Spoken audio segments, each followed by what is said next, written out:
Good evening. This is Santa Claus on October 2nd, 2025, bringing you today's stories from around our beautiful, though sometimes troubled, world.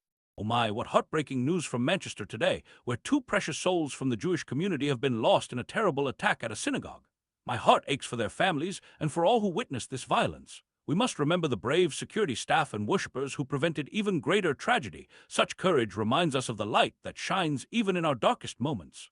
Let us hold the injured in our prayers for healing.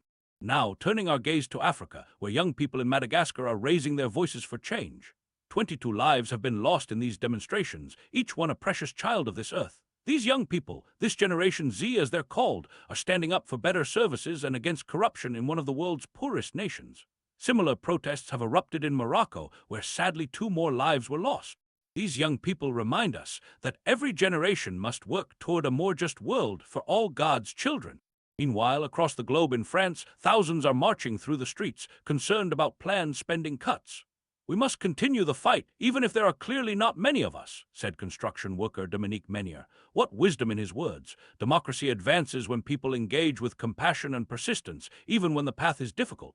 More hopeful news, India and China are restarting direct flights after 5 years, a small but important step toward peace between these two great nations. Prime Minister Modi and President Xi agreed they are development partners, not rivals. Oh ho ho, how wonderful when leaders choose cooperation over conflict.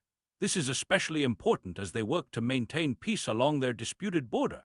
In Ukraine, I'm deeply concerned about the Zaporizhzhia nuclear power plant now being cooled by emergency generators.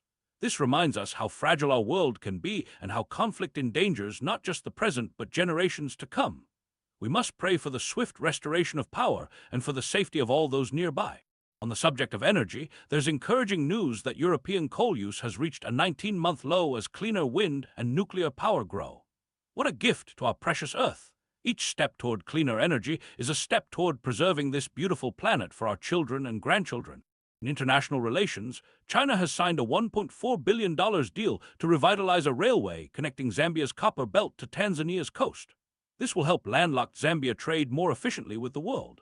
While some see this as part of a competition between China and the United States for Africa's resources, I see the potential for infrastructure that could lift many from poverty if developed with care and respect. Speaking of international tensions, President Trump has issued an executive order guaranteeing Qatar's security after an Israeli attack last month. Prime Minister Netanyahu has apologized for the death of a Qatari security officer. In these complex times, we must remember that every life lost, Israeli, Palestinian, Qatari, American, is a precious child of God, worthy of dignity and peace.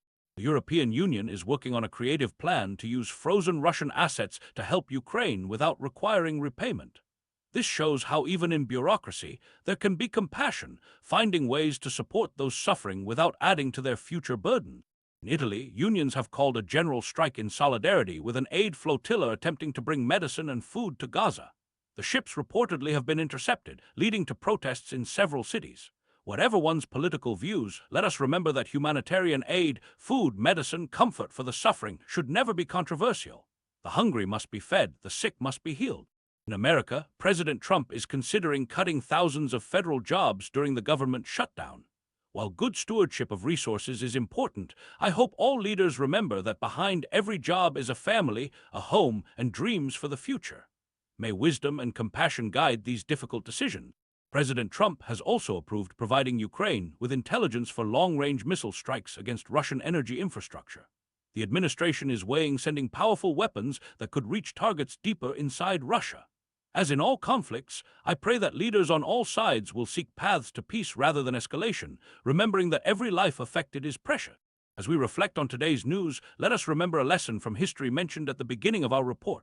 On this day in 1944, German troops ended the Warsaw Uprising.